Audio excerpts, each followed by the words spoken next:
Илһиярлек милли әдәбияттың үҙәк темаһы, туган ил тойғыһы башҡорт әҙиптәренең әҫәрҙәрендә нисек сағыла? Ошо хаҡта һөйләшәбеҙ бөгөн. Һаумыһығыҙ, эфирҙа интервью, студияла Гөлсөмә Эштанова. Программабыҙҙың ҡунағы Башҡортостандың халыҡ шағиры, Аҡбуҙат журналының баш мөхәррире Лариса Абдуллина. Һаумыһығыҙ, Лариса Хашимовна. Һаумыһығыҙ. Лариса Хашимовна, Есенин әйткән, туган ил тойғоһо минең ижадымда төп урынды биләп тора дигән. Беҙҙең башҡорт әҙиптәренең ижадына килгәндә шул һүҙҙәрҙе моғайын ҡабатлап булалар. Әйе, ҡабатлап булалар тип уйлайым. Сөнки башҡорт халҡы үҙенең йәшәйеш дәүерендә, үҫеш осоронда башҡорт халыҡ йырҙары, риүәйәттәр, ҡар һүҙҙәр, Урал батыр эпосы, Заятүләк Һыуһылыу, Ҡуңырбыға һымаҡ эпостарҙы ижад иткән халыҡтың вәкиле бит инде был яҙыусылар. Шуға күрә был әҫәрҙәрҙең һәр береһендә иң беренсе тора батырлыҡтан бигерәк туған ил, туған ер өсөн көрәш, туған халыҡ өсөн, яҡшылыҡ өсөн көрәш тора. Шуға күрә һәм ул һәр дәүерҙә бына яҡтыртылып килгән. Әйтәйек, бына шул Ҡолғалинең дә, Ҡисса Юсуфта ла шул уҡ туғанлыҡ хистәреме, туған ер тойғоһо сағыла. Бына боронғо дәүерҙәрҙә әйтһәк тейем инде. Шул Ғали Соҡорой булһынмы, уның улы Ғарифулла Кейеков булһынмы, әүәлге дәүерҙәрҙән үк, ә инде 20-нсе быуатҡа килеп, Башҡортостан Яҙыусылар союзы ойошоп, ошо союз тирәһендә яҙыусылар бергә берләшеп ижад иткәндә инде, онда бит ниндәйҙер хатта үҙ заманында дәүләттең заказы булған. Ошо ил тураһында, илдең идеология тураһында яҙыу, сәйәсәт тә булған хатта. Һәм бер ни тиклем ошо сәйәсәт тынып та ҡалғайны шулай бит. Әммә бөгөн бына ниндәйҙер яңырыу кисерәбеҙ дип әйтә алам, һеҙҙең эркәгеҙҙә ятҡан позывной Башкир китабына ҡарап. Ул ошо уҡ тойғоларҙы сағылдырған китап дип әйтә алабыҙмы? Бына был китап сыҡҡас бит, кемдер уйлаған, бына ҡайһы бер яңылыш мәғлүмәттәр ҙә сыҡты интернетта. Роман позывной Башкир. Был роман түгел, әле әҙәби әҫәр яҙырға.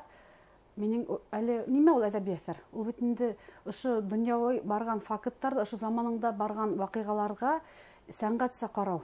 Уны яңыса художествол алымдар менән, образдар менән тәҡдим итеү уҡыусыға. Ә был китап, ул дөрөҫөн әйткәндә, ул журналистика. Әҙәби әҫәр түгел тимәк. Бында әҙәби әҫәрҙәр бар. Бында әлбиттә очерк та бар. Рәсәй геройы, яҡташым Алмас Сафин тураһында. Әммә был күпселеге журналист материалдары. Хатта әйтер инем, был китап итеп тупланманы ла. Ул китап нисек итеп материалдар яҙылды, һәм хатта яҙылыу формаһы ла барды.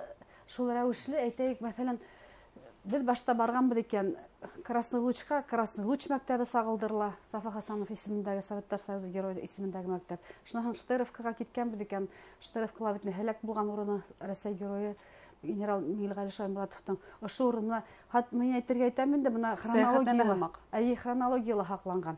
Шуға ундағы табиптар булһынмы, башта Луганск халыҡ республика, шунан Донецк халыҡ республика, шунан Запорожье өлкәһе икән, бына ошо формат һаҡланды. Шуға инде әлбиттә бында шиғырҙар да бар. Миңә һәр ваҡыт әйтәм, мин жанрҙан уңғанмын, шиғыр жанры нимәһенә рәхәт, ниндәйҙер образ һәм ниндәйҙер бер күренеш, метафора килеп төшкән икән, йәһәтерәк шуны телефонға тиҙенә яҙып ҡуяһың да бит инде, аҙаҡтан уны матур итеп, ҡайһы бер шиғыр тулайым туға, ҡайһы бер образы килеп төшә. Аҙаҡтан эшләп, уны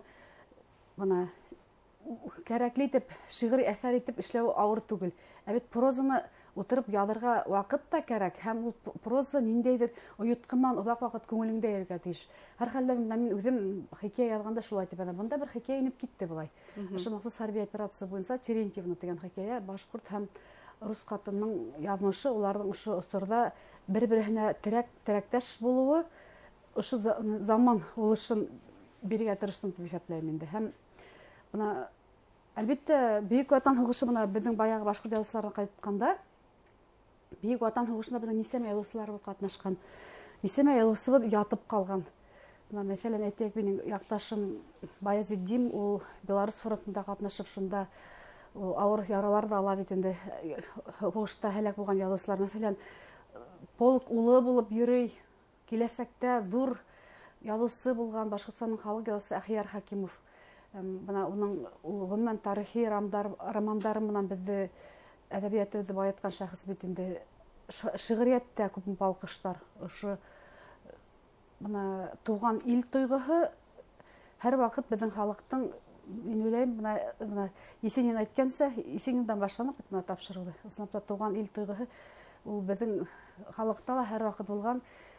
Есенинга тиклем уны безнең халкыбызның иҗатында ла бик күп әйтелгән. Әйтәйек шул ук, мәсәлән, Урал батырның ул бит яхшылык булган атыгыз, кеше булган затыгыз, яманга юл куймагыз, яхшынан баш тартмагыз. Бына ошо ук хүз тураһында миңа я булмаһа, мин әрсегән ерләрдә кешегә байман табыгыз дип инде. Бына ошо ер, ошо Урал ерен, һәм без ошо Урал ерендә я булмаһа халык гере һис бирмәгән башкорт Уралын.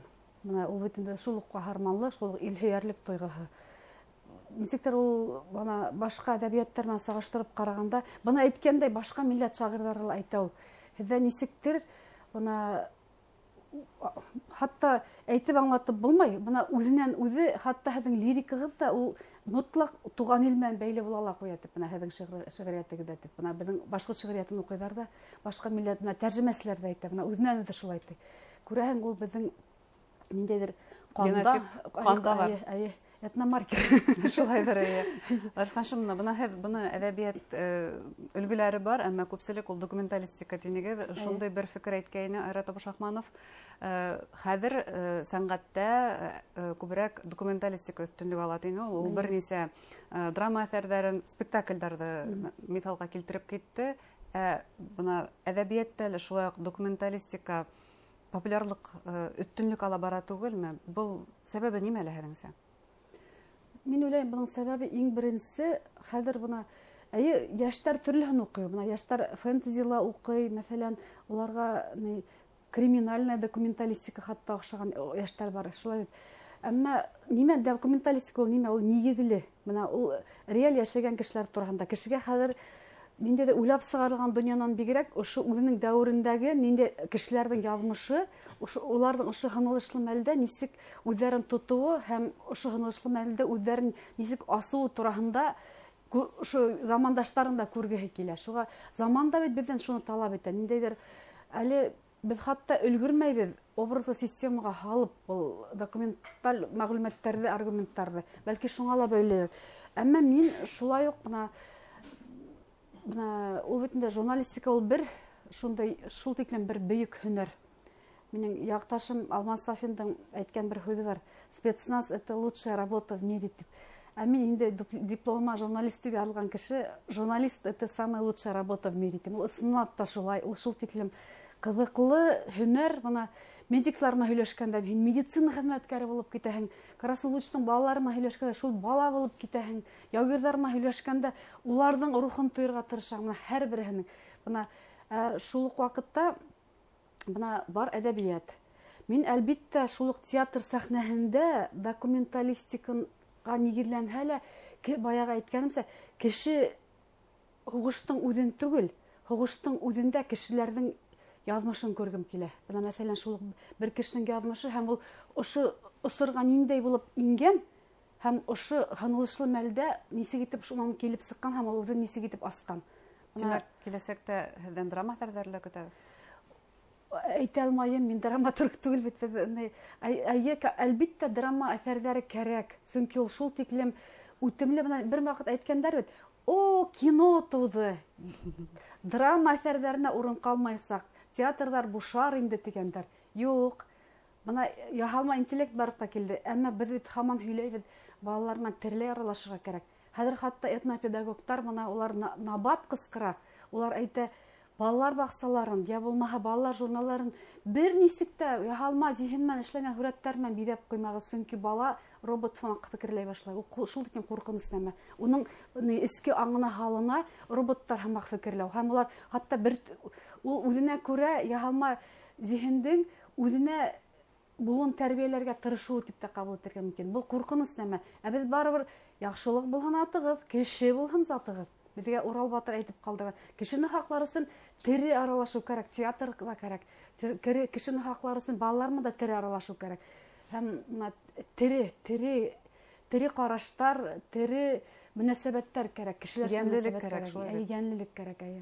Арысканчым, нисек уйлайһығыҙ бына ошо фекерләрҙе дауам иткәндә? Бөгөн Без журналистикала һәм гомумән әдәбиятта лә бүгенге заман герое кем ул дигән төп сорауга җавап таптыкмы? Бүгенге заман герое. Ул позывной башкирмы? Бүгенге заман герое, позывной башкир да бүгенге заман герое. Гомумән мин ошо Урал батыр эпосында бана хәзер битендә балалар өчен әзерләгәндә капыл мин әллә нисә тапкыр укылган битендә эпос. Һәм яңынан асаһым, менә баягы Укыган һәм яңынан асыла. Мин әрсегән ерләрдә кешегә байман табыгыз. Яуда булһа баш булып, кешегә ил корыгыз. Яуда булһа баш булып, кешегә ил корыгыз. Һәм мин ошо һәр дәвр хугыштарды, яударды, походтарды уйлап, шундай хәгымтә уйланым бына. Исламда ул яуерлык һәм ошо яударда башкорт халкының ил хаклау кымары менән бергә уның ошо дөньялагы кешелекте хаклау кымары ла асыла. Бына русско-турецкий урыс-төрек хугышы. Кем менән еңеп сыга безнең гаскәр? Алдар батырына еңеп сыга. Һәм 1212 елгы, 14 елгы хугыш һәм кемнәр Парижда беренче барып инеп, 28 полк менән барып инеп битендә башкорт мишәр полктарман һәм кешеләр алтын көмеш төяп кайтканда, улар үзләренең яраткан катындарын, әсәләрен, кызларын уйлап, Париждан битендә француз яулыктары күтәреп, уны йөрәкләренә, кулларына тотып кайтып төшәләр безнең ир-егетләребез. 72 Советтар Союзы герой биргән легендар 112 башкорт атлы кавалерия дивизия. Был мин һөйләйм инде, әлбәттә Бөек Ватан сугышы турында. Һәм бына бүген позывной башкир һәм уны башка милләт егетләренең дә ошо позывнойды алуы юкка түгел. Руслар күп бит позывной башкир алган. Башкортстандан гына түгел бит алар. Улар Рәсәйнең менә күрше төбәкләрендә. Был да башкорт халкының менә шул каһарман тарихы һәм уларның ниндәйдер рухи куәте, бирешмәс бана ил өчен үзеңне яныңды фида кылу, ул ниндәйдер әйтеп аңлатып беткеһез бана бер ил алдындагы, Ходай Тәгалә алдындагы бурысты үтәү һымак кабул ителә хатта. Бына был китапта позывной башкир зар бар. Икәүһе һәлак булган егет Алмаз Сафин менән Игорь Овсюк. Бына ифән генә кайткандар, безнең танкистлар Мәдәрис Асылбаев, Айнур Хисматуллин, Артур Муллагулов. Икеһе Архангелдыҡы, береһе Дәүләкәндеке. Һәм тап ошо егеттәр безнең әдәбиятыбыҙҙың, журналистиканың заман геройҙары. Улдар доғаға әйләнгән әсәйҙәр дә ошо замандың геройҙары, шулай. Һәм Бында яҙыусыларға, әҙиптәргә, журналисттарға эш шул тиклем ҙур. Рәхмәт һеҙгә, Ларисҡа, шуның әңгәмәгеҙгә. Хөрмәтле тамашасылар, Башҡортостандың халыҡ шағиры, Аҡбуҙат журналының баш мөхәррире Лариса Абдуллина менән әҙәбиәттә ил һөйәрлек сағылышы тураһында һөйләштек. Һау булығыҙ.